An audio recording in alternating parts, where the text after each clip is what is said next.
The Urantia book, section 4, The Life and Teachings of Jesus, paper 158, The Mount of Transfiguration. It was near sundown on Friday afternoon, August 12, AD 29. So if you know that we are already in AD 29, if you know that Jesus got born on August 21st in the year 7 BC, then you can know that by that time Jesus was already almost 36. So why I'm saying this is because many do truly believe that Jesus was 33 when he left the house. Better said, when he left this planet Earth, for us known as Earth, but actually known as Urantia. But this is not the case. So he was older. And I think that he was actually, he died actually in the year 30 AD.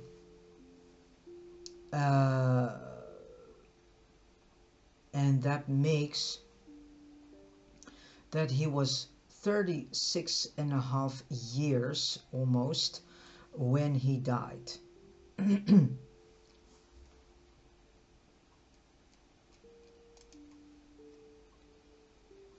A bit more than 36 and a half years old when he died and left Urantia.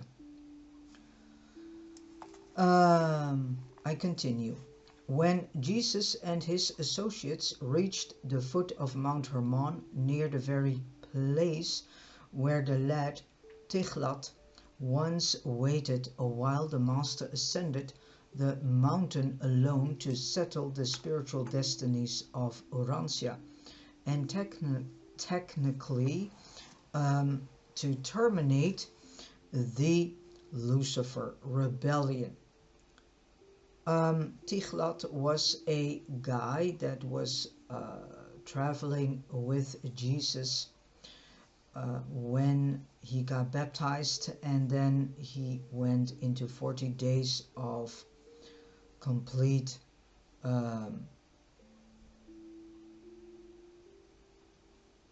isolation, so to speak.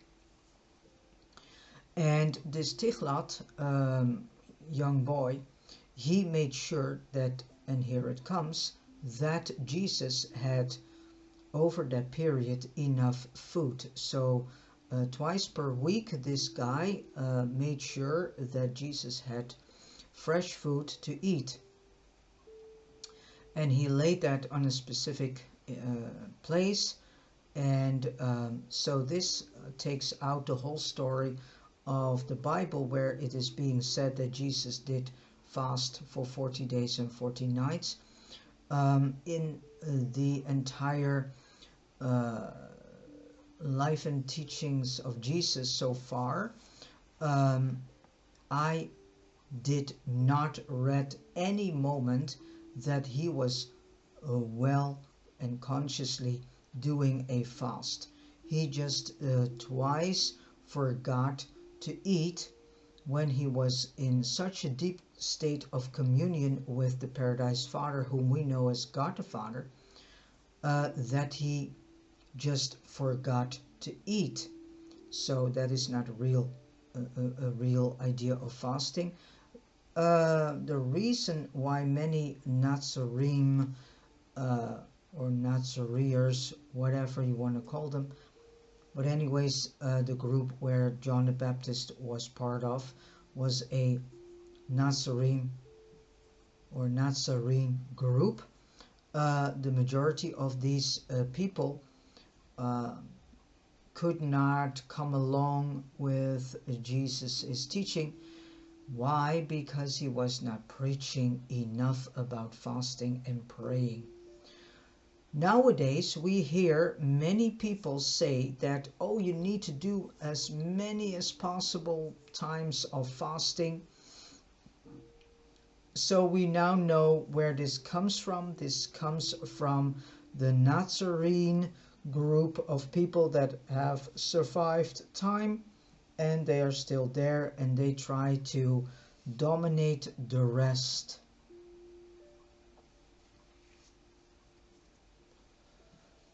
And fasting is not really something that you can do without, because there's a danger to it. Let's put it this way. All right.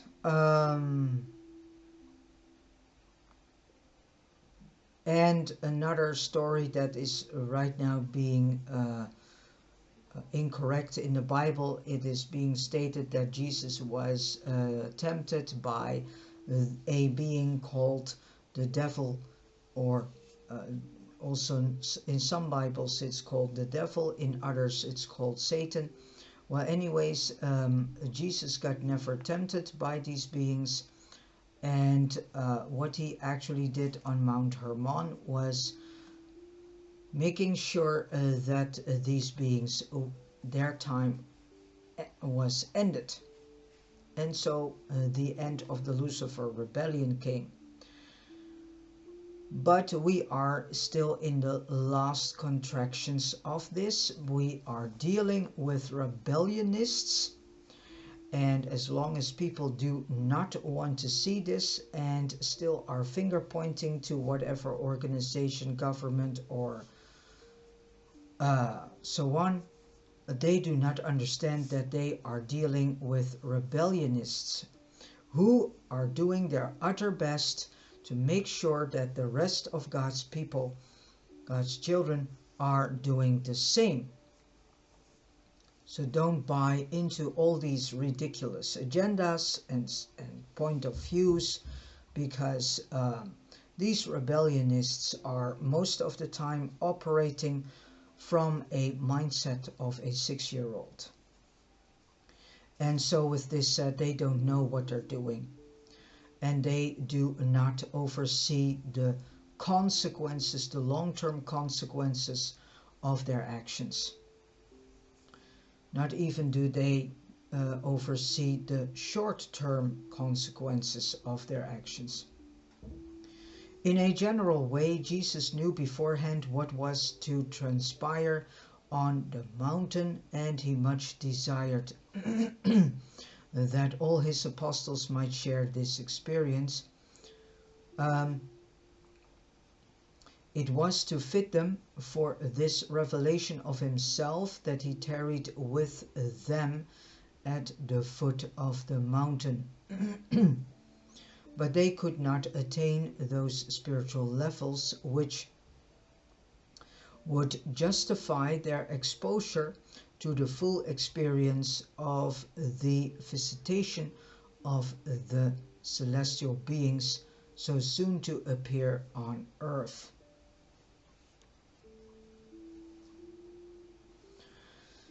And since he could not take all of his associates with him, he decided to take only the 3 who were in the habit of accompanying him on such special vigils. Accordingly, only Peter, James, and John shared even a part of this unique experience with the Master. 1. The Transfiguration. Early on the morning of Monday, August 15 of the year 29 AD, Jesus and the 3 apostles began the ascent of Mount Hermon. And this was 6 days after the memorable noontide confession of Peter by the roadside under the mulberry trees. Jesus had been summoned to go up on the mountain, apart by himself, for the transaction of important matters. having to do with the progress of his bestowal in the flesh, as this experience was related to the universe of his own creation. It is significant that this extraordinary event was timed to occur while Jesus and the apostles were in the lands of the Gentiles, and that it actually transpired a mountain of Gentiles. They reached their destination about halfway up the mountain shortly before noon and while eating lunch. Jesus told the three apostles something of his experience in the hills to the east of Jordan shortly after his baptism, and also some more of his experience on Mount Hermon in connection with his former visit to this lonely retreat.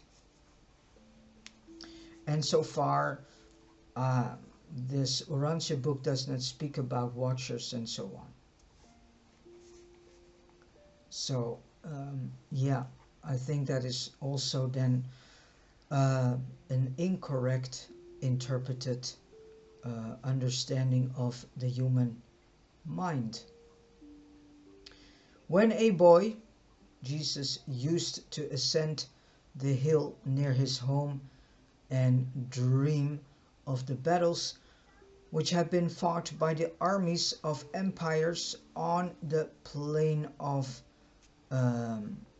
Esdraelon. Now he ascended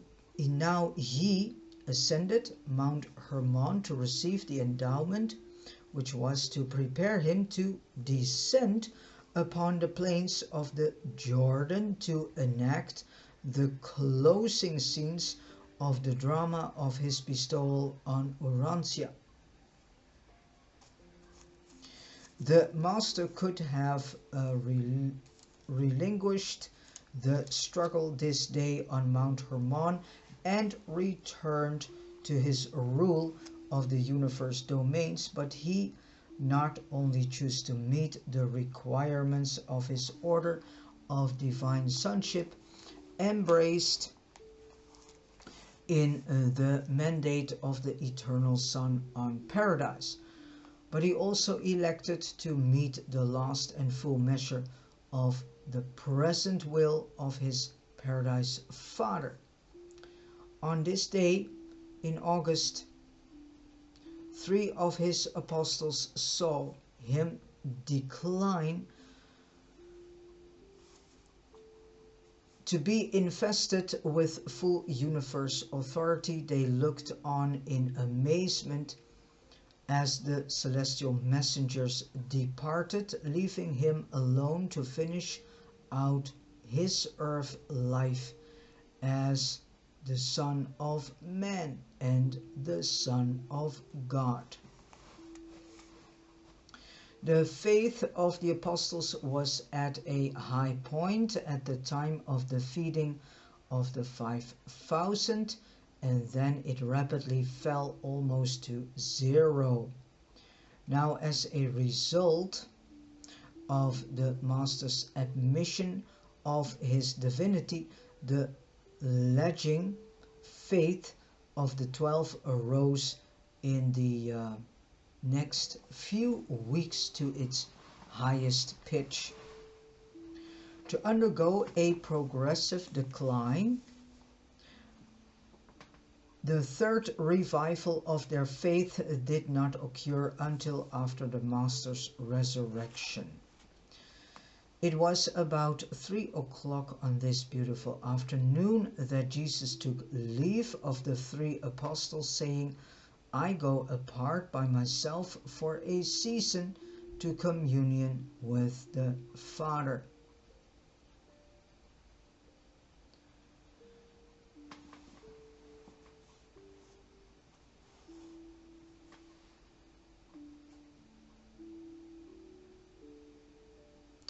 and his messengers, I bid you tarry here, and while awaiting my return, pray that the Father's will may be done in all your experience in connection with the further bestowal mission of the Son of Man.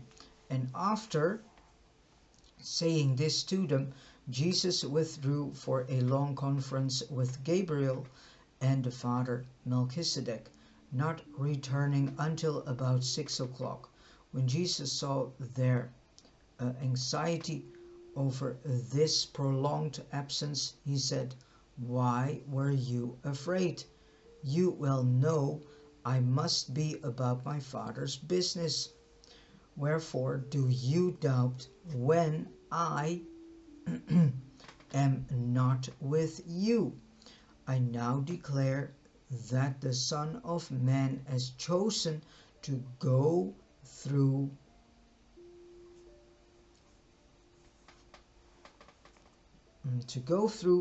his full life in your midst, and as one of you. Be of good cheer. I will not leave you until my work is finished."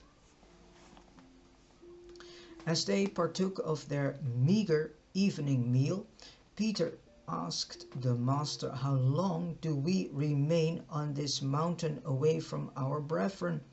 And Jesus answered, "Until you shall see the glory of the Son of Man, and know that whatsoever I have declared to you is true." And they talked over the affairs of the Lucifer rebellion, while seated about the glowing embers of their fire, until darkness drew on and the apostles' eyes grew heavy, for they had begun their journey with very early that morning.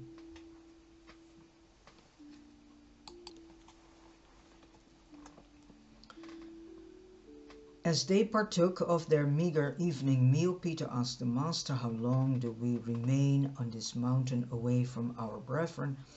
And Jesus answered, "Until you shall see the glory of the Son of Man, and know that whatsoever I have declared to you is true."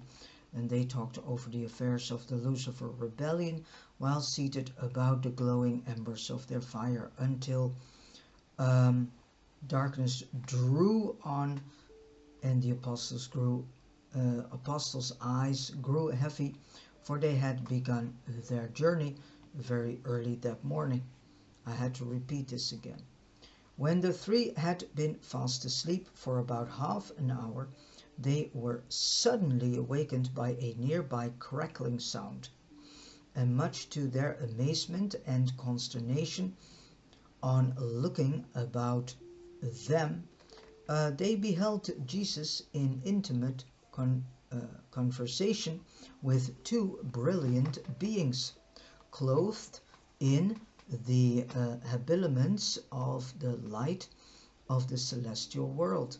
And Jesus' face and form shone with the luminosity of a heavenly light.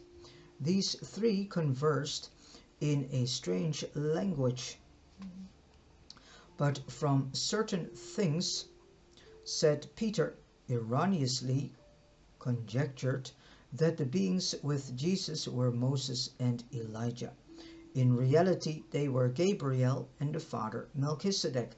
So this is also a correction that needs to be taken place in the Bible, because indeed in the Bible we find this story in which indeed one of the apostles are saying that it is Moses and Elijah. So this is incorrect. It should be Gabriel and the Father Melchizedek.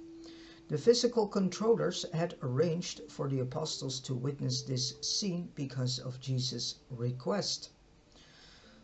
So Jesus wanted them to show his actual self, whom he actually was. and still is. The three apostles were so badly frightened that they were slow in collecting their wits. But Peter, who was first to recover himself, said, as the dazzling vision faded from before them, and they observed Jesus standing alone, Jesus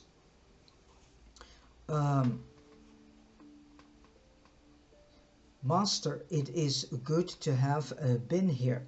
We rejoice to see this glory.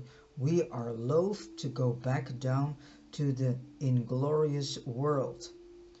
If you are willing, let us abide here, and we will erect 3 tents, one for you, one for Moses, and one for Elijah. And Peter said this because of his confusion and because nothing else came into his mind at just that moment. While Peter was yet speaking, a silvery cloud drew near and overshadowed the 4 of them.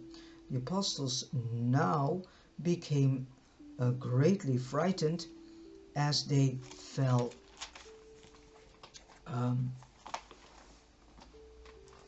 down on their faces to worship. They heard a voice, the same that had spoken on the occasion of Jesus' baptism, say, "This is my beloved Son." Whom is saying this in actuality? The one that is saying this is the eternal Son. Jesus, who is the Paradise Creator's son, Michael, comes forth out of the second source and center, whose name is the Eternal Son.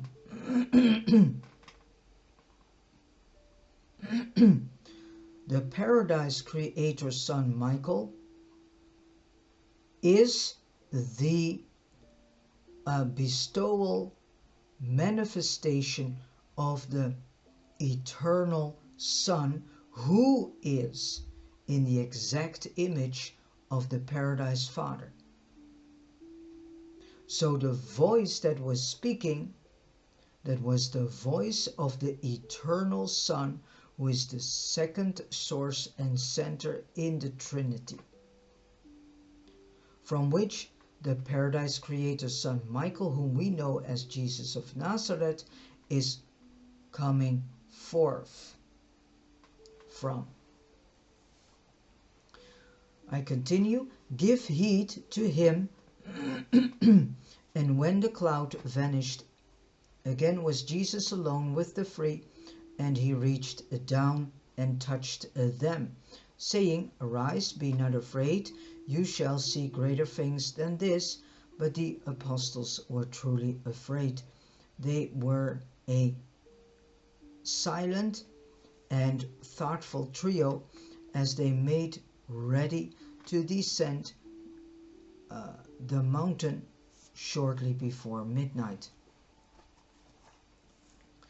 Then too, coming down the mountain, for about half the distance down the mountain, not a word was spoken. Jesus then began the conversation by remarking, "Make certain that you tell no man, not even your brethren, what you have seen and heard on this mountain, until the Son of Man has risen from the dead." The 3 apostles were shocked and bewildered by the Master's words, "until the Son of Man has risen from the dead." They had so recently reaffirmed their faith in him as the deliverer, the Son of God. And they had just beheld him transfigured in glory before their very eyes. And now he began to talk about rising from the dead. Peter shuddered at the thought of the Master dying. It was too disagreeable an idea to entertain and fearing that James or John might ask some question relative to this statement. He thought best to start up a diverting conversation, and not knowing what else to talk about, gave expression to the first thought coming into his mind, which was, "Master, why is it that the scribes say that Elijah must first come before the Messiah shall appear?" And Jesus answered, "Elijah indeed comes first to prepare the way for the Son of Man, who must suffer many things and finally be rejected. But I tell you that Elijah has already come, and they received him not, but did to him whatsoever they willed." And then did the 3 apostles perceive that he referred to John the Baptist as Elijah. Jesus knew that if they insisted on regarding him as the Messiah, then must John be the Elijah of the prophecy. Jesus enjoyed silence about their observation of the foretaste of his post-resurrection glory, because he did not want to foster the notion that being now of a wonder worker deliverer, although Peter, James and John pondered all this in their minds, they spoke not of it to any man until after the Master's resurrection.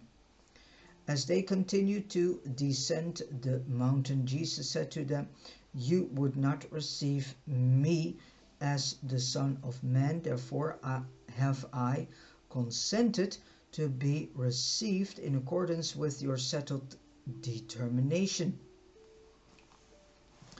But mistake not,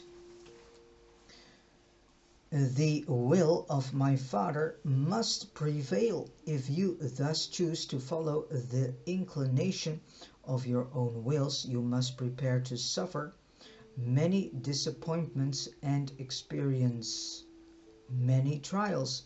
But the training which I have given you should suffice to bring you triumphantly through even these sorrows of your own choosing."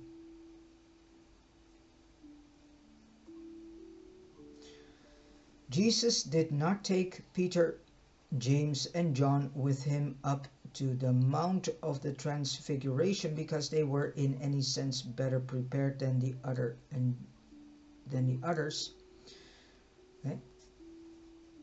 other apostles to witness what happened, or because they were spiritually more fit to enjoy such a rare privilege.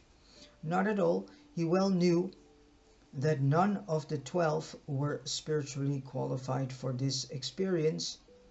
Therefore did he take with him only the 3 apostles who were assigned to accompany him at those times when he desired to be alone to enjoy solitary communion.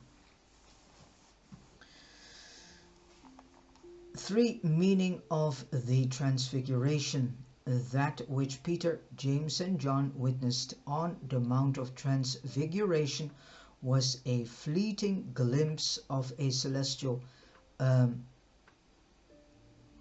pageant which transpired that eventful day on Mount Hermon. The Transfiguration was the occasion of 1. The acceptance of the fullness of the bestowal of the incarnated life of Michael on Urantia by the eternal Mother, Son of Paradise.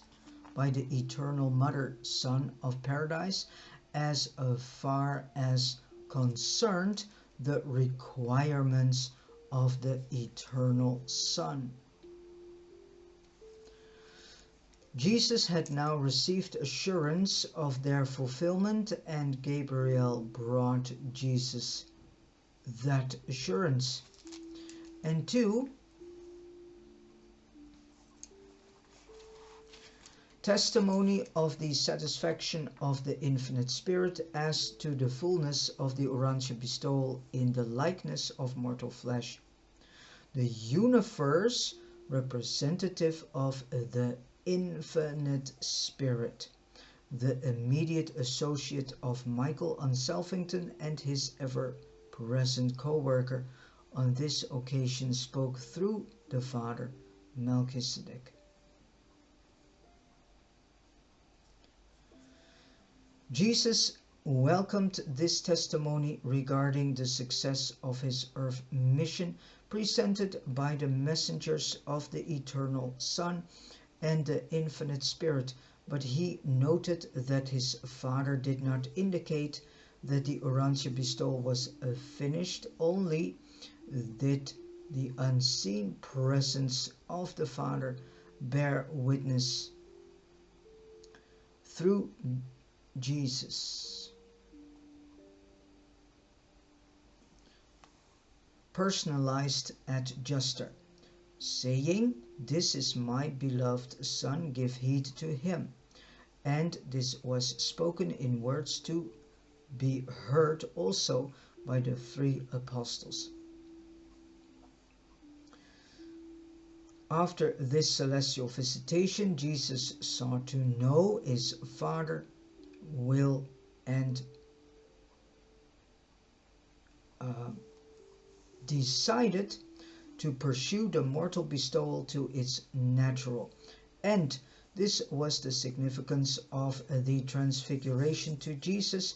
To the 3 apostles, it was an event marking the entrance of the Master upon the final phase of his earth career as the Son of God and the Son of Man.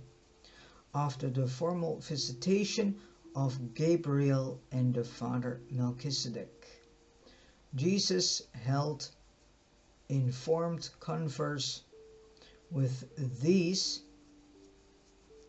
his sons of ministry and communed with them concerning the affairs of the universe.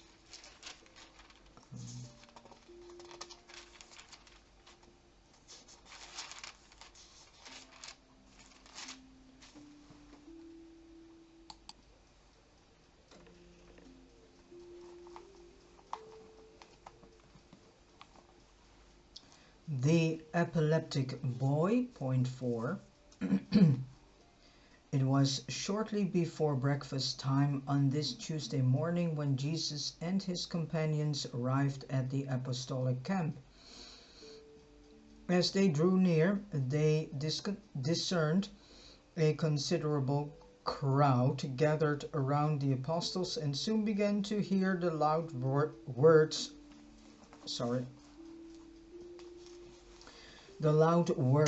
of argument and disputation of this group of about 50 persons, embracing the 9 apostles, and a gathering equally divided between Jerusalem scribes and believing disciples who had tracked Jesus and his associates in their journey from Magadan.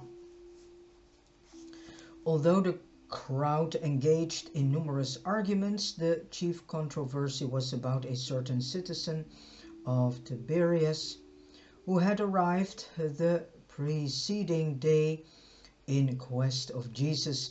This man, James of Safet, had a son about 14 years old, and this son was his only child, who was severely afflicted with epilepsy. In addition to this nervous malady, this lad had become possessed by one of those wandering mischiefs and rebellious midwayers who were then present on earth and uncontrolled, so that the youth was both epileptic and demon possessed. In the Urantia book, they are telling us that what we call demons are actually those spirits of rebellious beings, and one of them were also the midwayers. These are beings that are in between human and angelicness.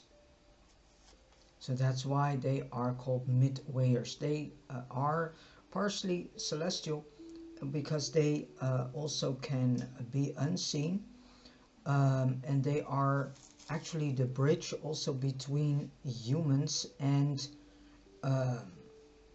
the celestials.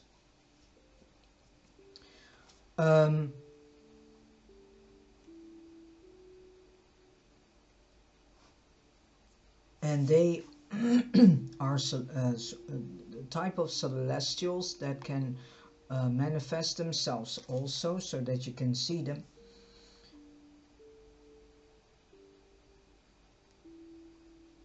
For almost 2 weeks, this anxious father, a minor official of Herod Antipas, had wandered about through the western borders of Philip's domains, seeking Jesus that he might entreat him to cure his afflicted son, and he did not catch up with the apostolic party until about noon of this day, when Jesus was up on the mountain with the 3 apostles. So the 9 apostles were much surprised and considerably perturbed when this man, accompanied by almost 40 other persons who were looking for Jesus, suddenly came upon them. At the time of the arrival of this group, the 9 apostles, at least the majority of them, had succumbed to their old temptation, that of discussing who should be greatest in the coming kingdom. They were busily arguing about the probable positions which would be assigned the individual apostles. They simply could not free themselves entirely from the long cherished idea of the material mission of the Messiah. And now that Jesus himself had accepted their confession that he was indeed the deliverer, at least he had admitted the fact of his divinity. What was more natural than that? During this period of separation from the Master, they should fall to talking about those hopes and ambitions which were uppermost in their hearts. And they were engaged in these discussions when James of Saphet and his fellow seekers after Jesus came upon them. Andrew stepped up to greet this father and his son, saying, "Whom do you seek?" Jesus, "Whom do you seek?" And then said James, "My good man, I search for your master. I seek healing for my afflicted son. I would have Jesus cast out this devil that possesses my child." And then the father proceeded to relate to the apostle how his son was so afflicted that he had many times almost lost his life as a result of these malignant seizures.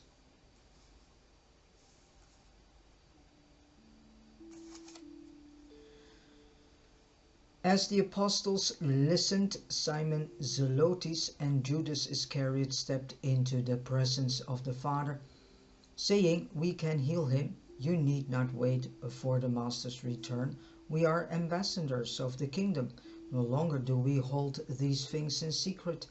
Jesus is the deliverer, and the keys of the kingdom have been delivered to us." By this time, Andrew and Thomas were in consultation at one side.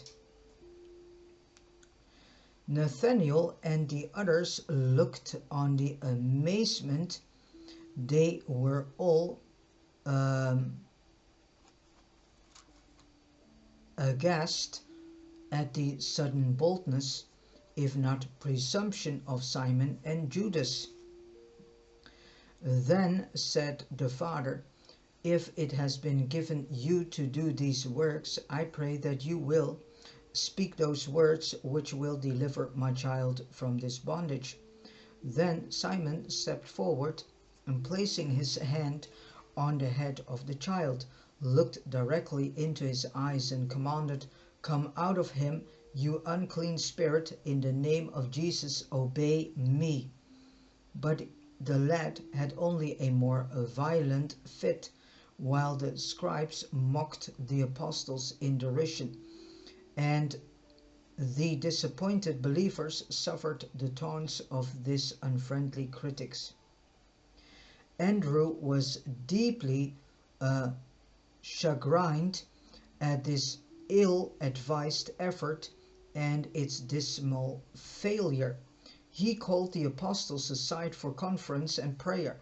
After this season of meditation, feeling keenly the sting of their defeat and sensing the humiliation resting upon all of them, Andrew sought in a second attempt to cast out the demon, but only failure crowned his effort.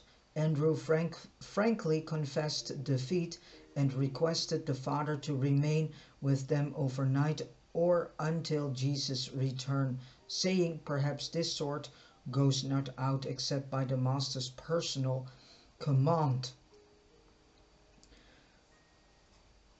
And in the Bible, this same sentence is being said, "This sort goes not out except by," and then in the Bible it's referred that Jesus says, "by fasting and praying." But here it is being stated, "by the Master's personal command." Well, that's a difference. And so, while Jesus was descending the mountain with the exuberant and ecstatic Peter, James, and John, their 9 brethren likewise were sleepless in their confusion and downcast humiliation. They were a dejected and chastened group, but James of Saphet would not give up. Although they could give him no idea as to when Jesus might return, he decided to stay on until the Master came back. 5. Jesus heals the boy. As Jesus drew near, the 9 apostles were more than relieved to welcome him, and they were greatly encouraged to behold the good cheer and unusual enthusiasm which marked the countenance of Peter, James, and John. They all rushed forward to greet Jesus and their 3 brethren. As they exchanged greetings, the crowd came up, and Jesus asked, "What were you disputing about as we drew near?" But before the disconcerted and humiliated apostles could reply to the Master's question, the anxious father of the afflicted lad stepped forward and, kneeling at Jesus' feet, said, "Master, I have a son who is my only child, who is possessed by an evil spirit. Not only does he cry out in terror,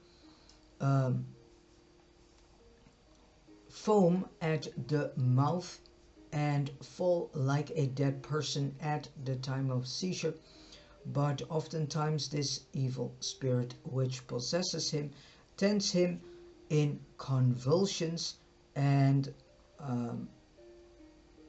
sometimes has cast him into the water and even into the fire with much grinding of teeth, and as a result of many bruises.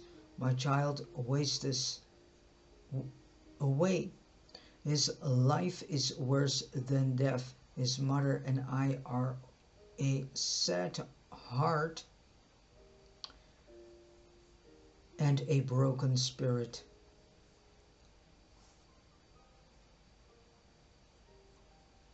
About noon yesterday, seeking for you, I caught up with your disciples, and while we were waiting, your apostles sought to cast out this demon, but they could not do it. And now, Master, will you do this for us? Will you heal my son? When Jesus had listened to this recital, he touched the kneeling father and bade him rise. While he gave the nearby apostles a searching survey, then said, How long shall I bear with you? How long shall I be with you? How long ere you learn that the works of faith come not forth at the bidding of doubting unbelief? And then, pointing to the bewildered father, Jesus said, Bring hither your son. And when James had brought the lad before Jesus, he asked, How long has the boy been afflicted in this way? The father answered, Since he was a very young child. And as they talked, the youth was seized with a violent attack and fell in their midst, gnashing his teeth and foaming at the mouth.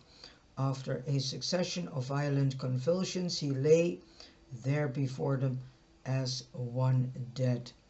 Now did the father again kneel at Jesus, while he implored the one dead. Now did the father again kneel at Jesus' feet, while he implored the Master, that was the sentence, saying, If you can cure him, I beseech you to have compassion on us and deliver us from this affliction. And when Jesus heard these words, he looked down into the father's anxious face, saying, Question not my father's power of love.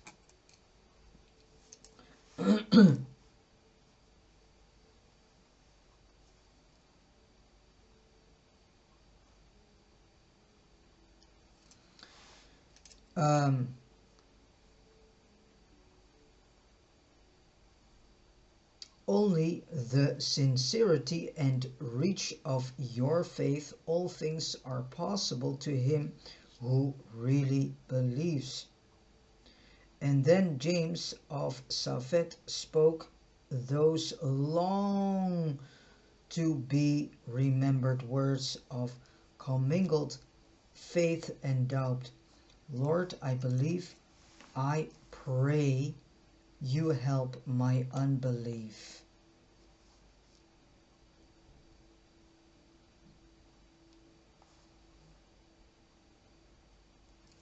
When Jesus heard these words, he stepped forward and, taking the lad by the hand, said, I will do this in accordance with my Father's will and in honor of a living faith. My son, arise, come out of him, disobedient spirit, and go not back into him. And placing the hand of the lad in the hand of the father, Jesus said, Go your way, the Father has granted the desire of your soul. And all who were present, even the enemies of Jesus, were astonished at what they saw. It was indeed a disillusionment for the three apostles who had so recently enjoyed the spiritual ecstasy of the scenes and experiences of the Transfiguration, so soon to return to this scene of the defeat and disappointment. comforter of their fellow apostles. But it was ever so with these 12 ambassadors of the kingdom. They never failed to alternate between exaltation and humiliation in their life experiences. This was a true healing of a double affliction, a physical ailment and a spirit malady. And the lad was permanently cured from that hour. When James had departed with his restored son, Jesus said, "We go now to Caesarea Philippi. Make ready at once." And they were a quiet group as they journeyed southward, while the crowd followed on behind. And then 6, in Celsus' garden. They remained overnight with Celsus, and that evening in the garden, after they had eaten and rested, the 12 gathered about Jesus, and Thomas said, "Master, while we who tarried behind still remain ignorant of what transpired up on the mountain, and which so greatly cheered our brethren who were with you, we crave to have you talk with us concerning our defeat and instruct us in these matters, seeing that those things which happened on the mountain cannot be disclosed at this time." And it is funny to see that Thomas was actually most of the time, so far as I have read the life story of Jesus, Thomas the apostle was actually one of them that was questioning the most questions. And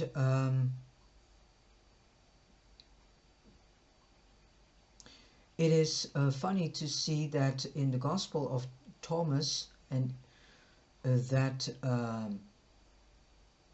a lot of what is being written there is actually quite in alignment with what is being written in the Urantia book as the teachings the teachings of Jesus.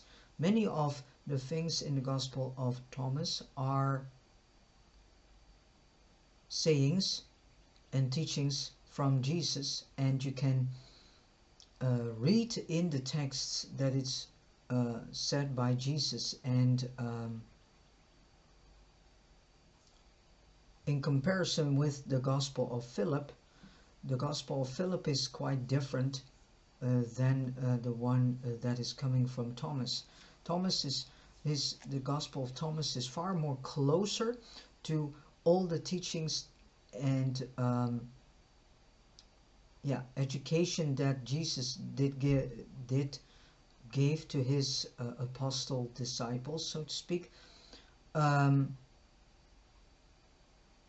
actually also, if you read quite well, you can read them back in the Gospel of Thomas.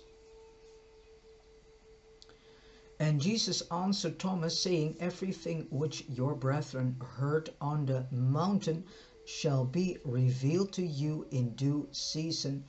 But I will now show you the cause of your defeat in that which you so unwisely attempted.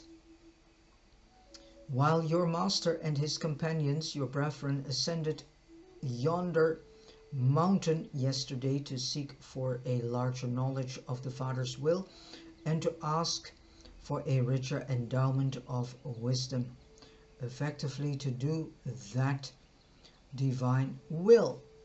You who remained on watch here with instructions to strive to acquire the mind of spiritual insight and to pray with us for a fuller revelation of the Father's will, failed to exercise the faith at your command, but instead yielded to the temptation and fell into your old evil tendencies to seek for yourselves the preferred places in the kingdom of heaven, the material and temporal kingdom which you persist in contemplating.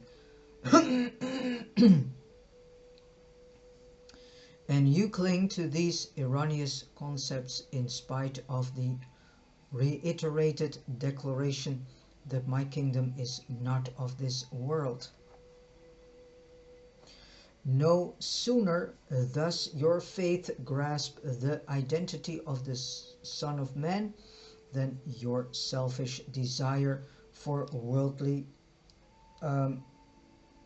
preferment creeps back upon you, and you fall to discussing among yourselves as to who should be greatest in the kingdom of heaven, a kingdom which, as you persist in conceiving it, does not exist, nor ever shall. Have not I told you that he who would be greatest in the kingdom of my Father's spiritual brotherhood must become little in his own eyes, and thus become the server of his brethren? Spiritual greatness consists in an understanding, love that is godlike, and not in an enjoyment of the exercise of material power for the exaltation of self. In what you attempt, in which you so completely failed, your purpose was not pure, your motive was not divine, your ideal was not spiritual, your ambition was not altruistic, your procedure was not based on love, and your goal of attainment was not the will of the Father in heaven. How long will it take you to learn that you cannot time shorten the course of established natural phenomena except when such things are in accordance with the Father's will? Nor can you do spiritual works in the absence of spiritual power, and you can do neither of these, even when their potential is present, without the existence of that third and essential human factor, the personal experience of the possession of living faith. You must always have material manifestations as an attraction for the spiritual realities of the kingdom. Can you not grasp the spirit significance of my mission without a visible exhibition of unusual works? When can you be dependent upon to adhere to the higher and spiritual realities of the kingdom, regardless of the outward appearance of all material manifestations? When Jesus had thus spoken to the 12, he added, "And now to go to your rest, for on the morrow we return to Macedon, and there take counsel concerning our mission to the cities and villages of the Decapolis. And in the conclusion of this day's experience, let me declare to each of you that which I spoke to your brethren on the mountain, and let these words find a deep lodgment in your hearts. The Son of Man now enters upon the last phase of the bestowal. We are about to begin those labors which shall presently lead to the great and final testing of your faith and devotion. When I shall be delivered into the hands of the men who seek my destruction. And remember what I am saying to you. The Son of Man will be put to death, but he shall rise again. They retired for the night sorrowful. They were bewildered. They could not comprehend these words, and while they were afraid to ask aught concerning what he had said, they did recall all of it subsequent to his resurrection.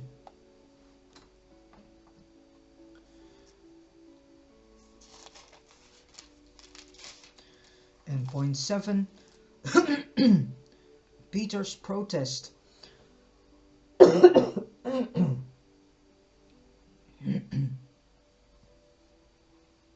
Early this Wednesday morning, Jesus and the 12 departed from Caesarea Philippi for Macedon Park, near Bethsaida Julias. The apostles had slept very, very little that night, so they were up early and ready to go. Even the stolid Alphaeus twins had been shocked by this talk about the death of Jesus as they journeyed south just beyond the waters of Merom. They came to the Damascus road, and desiring to avoid the scribes and others whom Jesus knew would presently be coming along after them,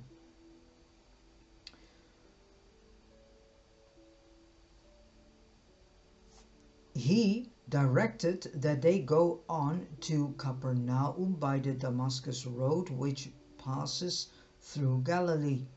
And he did this because he knew that those who followed after him would go on down over the East Jordan road, since they reckoned that Jesus and the apostles would fear to pass through the territory of Herod Antipas.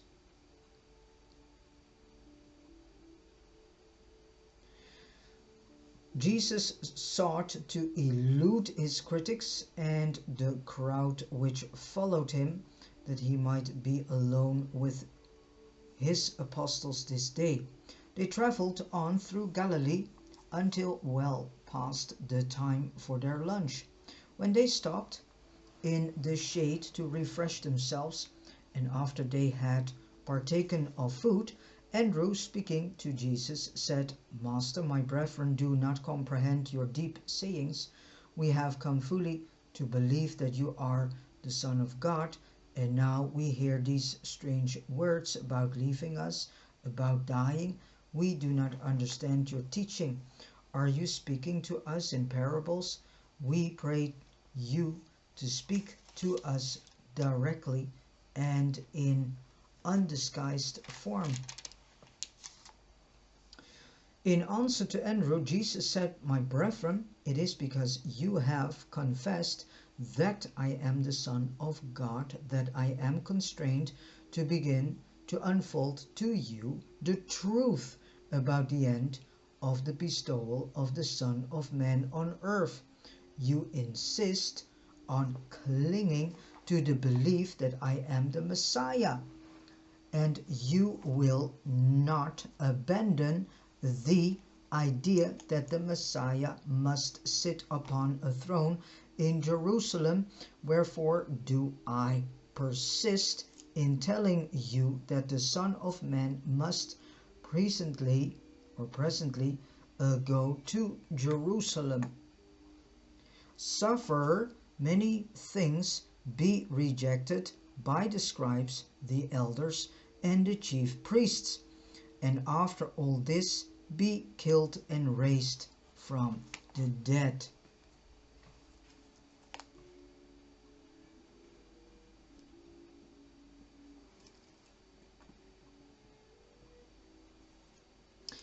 And I speak not a parable to you, I speak the truth to you, that you may be prepared for these events.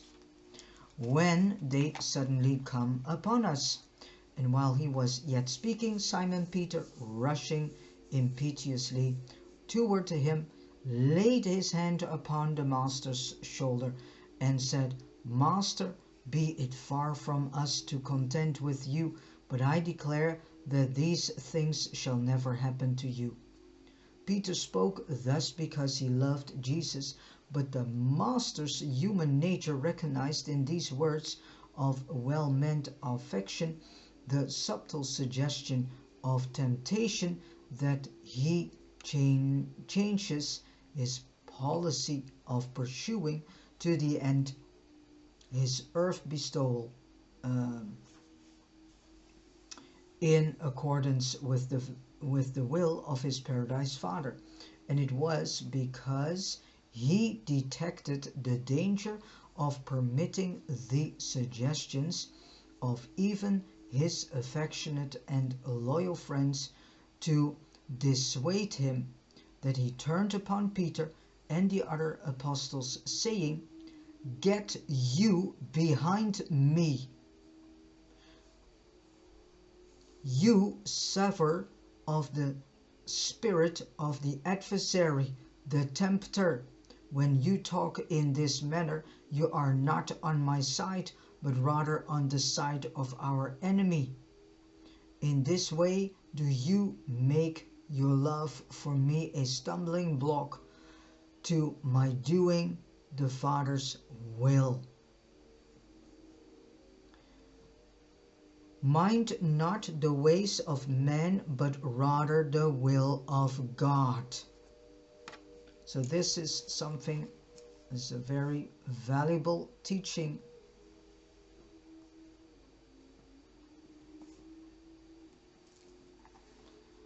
So he is actually saying here, get you behind me, you savor of the spirit of the adversary. He doesn't mention any name. And then comma, the tempter. After they had recovered from the first shock of Jesus' stinging rebuke, and before they resumed their journey, the Master spoke further, If any man would come after me, let him disregard himself. Let him disregard himself, take up his responsibilities daily and follow me. Jesus is not saying here a thing about taking up your cross. So that is also different spoken of in the Bible than it's spoken of here in this fifth epochal revelation. For whosoever would save his life selfishly shall lose it, but whosoever loses his life for my sake and the Gospel's shall save it. What does it profit a man to gain the whole world and lose his own soul? What would a man give in exchange for eternal life? Be not ashamed of me and my words. In this sinful and hypocritical generation, well, we are still in it because what we see around us is very hypocritical. And all these rebellious brothers and sisters do not want to see that they are very clinged unto life, and they will lose it, and this is already going on. What does it profit a man to gain the whole world and lose his own soul? What would a man give in exchange for eternal life? Be not ashamed of me and my words in this sinful and hypocritical generation, even as I will not be ashamed to acknowledge you when in glory I appear before my Father in the presence of all the celestial hosts. Nevertheless, many of you now standing before me shall not taste death till you see this kingdom of God come with power.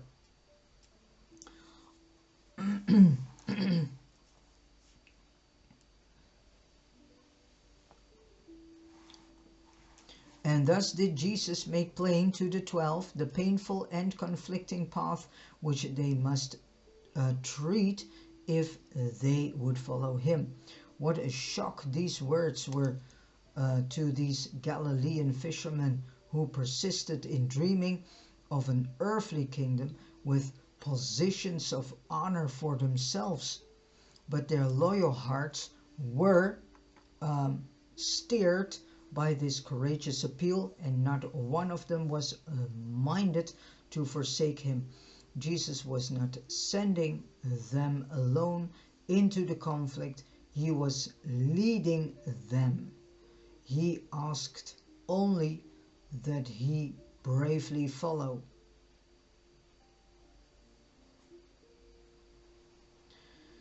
Slowly the 12 were grasping the idea that Jesus was telling them something about the possibility of his dying. They only vaguely comprehended what he said about his death, while his statement about rising from the dead utterly failed to register in their minds. As the days passed, Peter, James, and John, recalling their experience upon the Mount of the Transfiguration, arrived at a fuller understanding of certain of these matters.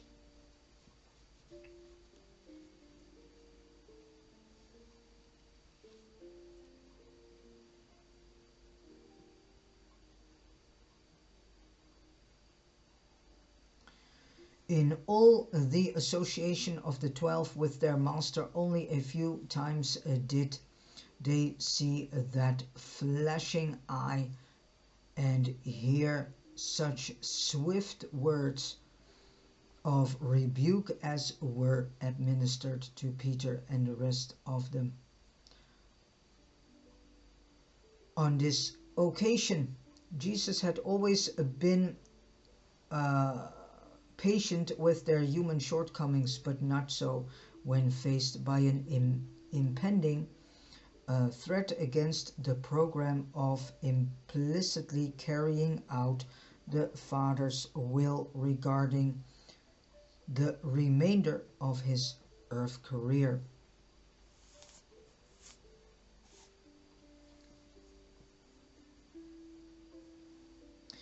The apostles were literally stunned. They were amazed and horrified. They could not find words to express their sorrow. Slowly they began to realize that the Master must endure and that they must go through these experiences with him. But they did not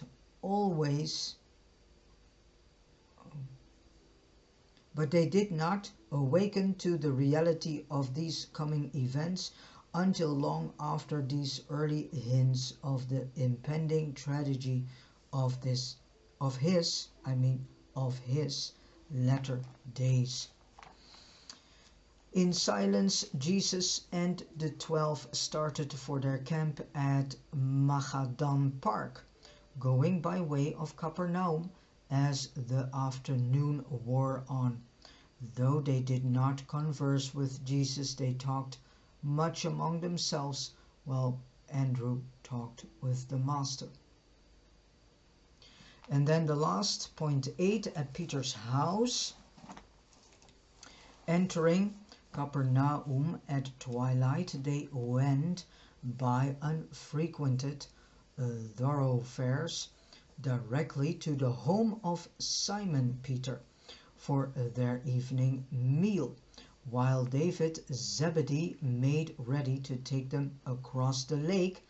They lingered at Simon's house, and Jesus, looking up at Peter and the other apostles, asked, "As you walked along together this afternoon, what was it that you talked about so earnestly among yourselves?" The apostles held their peace because many of them had continued the discussion begun at Mount Hermon as to what positions they were to have in the coming kingdom, who should be the greatest, and so on. Jesus, knowing what it was that occupied their thoughts, that they beckoned to one of Peter's little ones, and setting the child down among them, said, Verily, verily, I say to you, except you turn about and become more like this child, you will make little progress in the kingdom of heaven. Whosoever shall humble himself and become as this little one, the same shall become greatest in the kingdom of heaven.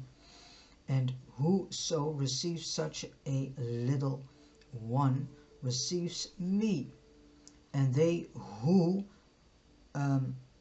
receive me receive also him who sent me.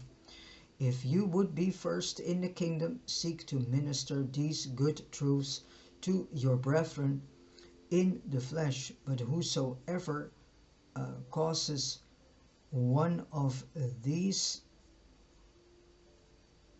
little ones to stumble, it would be better for him if a millstone were hanged about his neck and he were cast into the sea.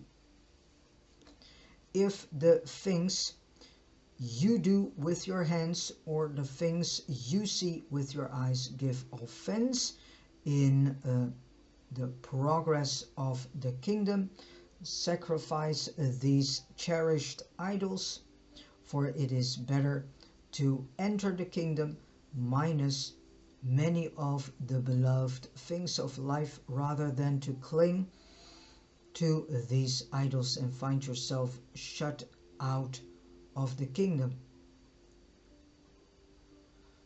But most of all, see that you despise not one of these little ones. For their angels do always behold the faces of the heavenly hosts. And with this said, we have come to the end of paper 158. Oh, I forget one sentence. When Jesus had finished speaking, they entered the boat and sailed across to Magadan. And now we have entered this paper 158, and let the story and the information and the teaching given sink into your heart, mind, and soul, and that they all may be renewed and refreshed from the old wine. All right, thank you so much for listening to this audio video, and please go to the community tab on the YouTube channels. The Most High teaches to you, and welcome to Urantia, which is actually sort of backup and contains only uploads of the audio video recordings that I also have uploaded on the Most High teaches to you. Because these community tabs are not being seen, and I have placed there a lot of texts to be read, and you can learn of it and from it. These are inspirational texts you can read, and please share them with as many as possible. And the same for all these audio videos that you are listening to. Please share them with your fellow brothers and sisters, so that as many as possible brothers and sisters of us will come to the information, to this information of the Urantia book, who is in the fifth epical revelation.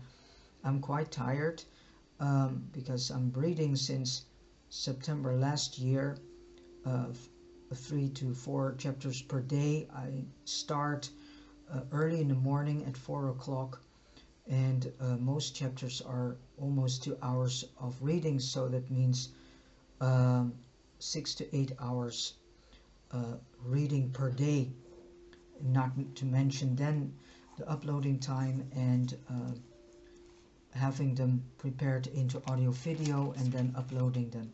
So I'm become very tired at the moment in my voice, and